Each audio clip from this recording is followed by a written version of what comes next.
Hai guys, welcome to my channel. Bagaimana kabar hari ini guys? Ini udah hari Senin lagi ya guys. Selamat beraktivitas. Semoga kita juga diberikan keberkahan, kelancaran hari ini dan sehat selalu.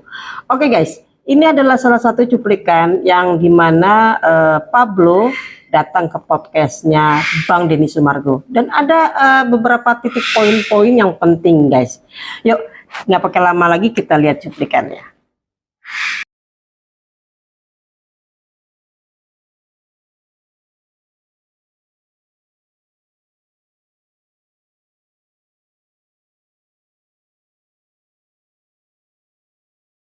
Ada satu ketentuan lain. Ketentuan lain itu menyatakan bahwa kalau ada donatur yang tidak mengisi, kan pasti ada nih yang tidak mengisi. Ada dong. Banyak. Nah, yang tidak mengisi ini, maka uang tersebut dianggap pengumpulan uang dengan cara melawan hukum. Oh, masuk ke PUB. Jadi pada saat kita ajukan gugatan ini, semua kita dorong masuk. Ilegal. Yes. Berarti kekunci semua. Kekunci semua. 1,3 yang tersisa Iya, betul sekali. di pengadilan. Di pengadilan. Bahkan bukan 1,3, hampir 1,5 miliar. Semua total. Dihitung. Yes.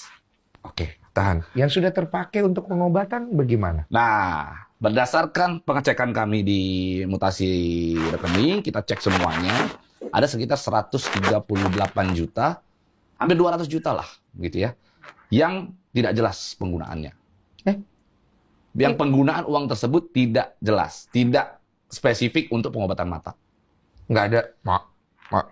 Tunggu. Yang gue tahu cuma 90 sekian yang dipakai oleh... Nggak, kalau yang dipakai oleh orang-orang tertentu yang lu maksud itu gue tahu, ada 138 juta. Bukan 90? 98 itu yang dipakai oleh Ya, si pihak W. Nah, ada lagi nih, 42 juta setengah kalau nggak salah. Lagi nih, 42 juta setengah kalau nggak salah. Itu 42 info dari mana gitu? Nah, itu dia. Kita udah cek. Gitu. Oke. Anggaplah yang sudah terpakai untuk pengobatan karena akadnya kan pengobatan. Betul. Berarti acuan daripada hakim nanti kan akadnya. Akadnya. Berarti link deskripsi gue yang di awal ini akan menjadi acuan. Betul sekali. Pengobatan. Ya. Bukan untuk keperluan lain. Betul. Jadi disesuaikan nih. Oh, ini untuk pengobatan. Nah, sisanya yang nanti yang lu bilang tadi ditanya dong. Ditanya. Ini buat apa? Gitu kan? Ya. Dia harus jawab. Dia harus jawab. Dan harus ada pertanggungjawaban itu. Pertanggungjawaban hukum. Kalau dia bilang, saya pakai untuk beli ini, bayar utang misalnya atau apa. Itu kita serahkan ke majelis hakim. Majelis hakim nanti akan menentukan bahwa boleh nggak itu. Apakah itu akan dianggap sebagai bagian daripada pengobatan mata atau tidak. Nah, kalau misalnya majelis hakim bilang, ya tetap aja itu uang adalah uang donasi tidak dipakai dalam hal peruntukan itu. Misalnya nih majelis hakim katakan begitu. Diputus bahwa semua dilaksanakan polling, uang sisanya senilai 1,5 miliar ini yang polling dilaksanakan, lalu sisanya diserahkan kepada negara untuk dialihkan kepada pihak lain yang membutuhkan, maka apapun ceritanya Agus harus kembaliin itu. Hah? Gitu. Bukan yang penerima yang harus balikin. Ya, Agus nanti ada pertanggungjawabannya kan? Kan tetap Agus yang memulai untuk mengirimkan itu. Tapi kan Agus nggak make. Kita lihat nanti. Itu kan uang terima kasih setahu gue.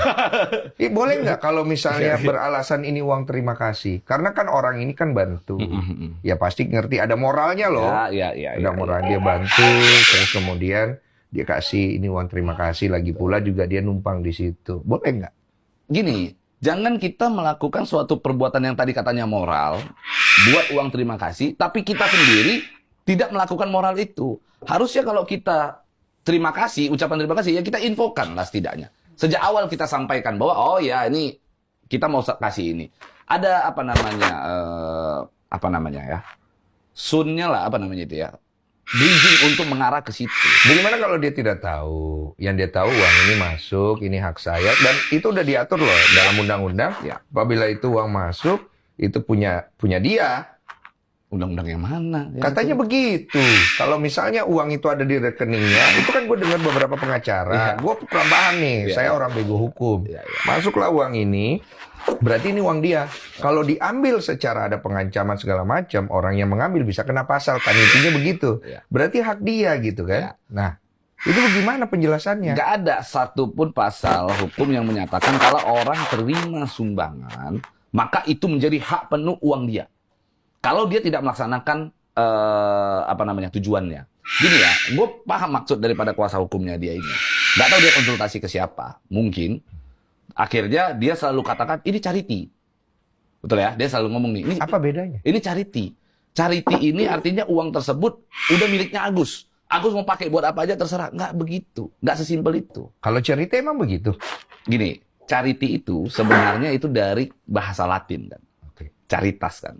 Caritas itu artinya kebajikan tertinggi di dalam Kristen. Oke. Oke. Nah, Nah, orang pinter banget ya. Memang bener-bener lu pelajarin ya. iya jadi Terus, lo belajarin. Nah, kebajikan tertinggi di dalam Kristen ini diganti akhirnya. Heeh. Pada zaman Yunani ini diganti menjadi filantropi karena dianggap caritas ini atau charity ini hanya berada pada lingkup sekelompok agama. Oke. Oke, diganti. Oke guys, itulah cuplikannya podcastnya Denis Margo dengan Pablo yang tersebut dan memberikan beberapa poin penting nih ya guys. Jadi uang donasi adalah sejumlah besar uang donasi yang terkumpul untuk tujuan pengobatan mata. Penggunaan dananya, sebagian dana telah digunakan untuk pengobatan, namun ada sebagian lagi yang penggunaannya itu tidak jelas dan tidak spesifik untuk pengobatan mata. Dan pertanggungjawabannya, pihak yang mengumpulkan dana dalam hal ini Agus harus memberikan pertanggungjawaban atas penggunaan dana tersebut. Jadi ketika permasalahan hukumnya ada perdebatan mengenai apakah dana yang sudah masuk ke rekening Agus menjadi hak sepenuhnya atau tidak, terlepas dari tujuan awal pengumpulan dana dalam pengertian PUB-nya itu adalah PUB di masyarakat bisa dikenal dengan pengumpulan sumbangan kesejahteraan sosial dalam kondisi terpenuhinya kebutuhan material, spiritual, dan sosial warga negara agar dapat hidup layak dan mampu mengembangkan diri sehingga dapat melaksanakan fungsi sosialnya. Jadi itulah poin-poin yang kita lihat dalam cuplikan video antara Pablo dan Denis Sumargo guys gitu kan. Jadi yang dimaksud adalah makanya jika ini Agus tidak bisa mempertanggungjawabkan apa yang dana penyalahgunaan dana ini akan kemudian jadi tidak berhak dan pastinya akan jalur hukum dan ini bisa dibekukan guys dananya. Itu inti poin-poin yang saya bisa sedikitnya mengambil cuplikan dari video ini. Oke guys, bagaimana menurut kalian? Silahkan komen, jangan lupa like, subscribe-nya, dan terima kasih yang sudah mampir dan menontonnya. Semoga sehat selalu dan segala sesuatunya kita lihat, kita dengar, mengambil dengan positifnya, dengan kebijakan, dan salam perdamaian. Bye-bye.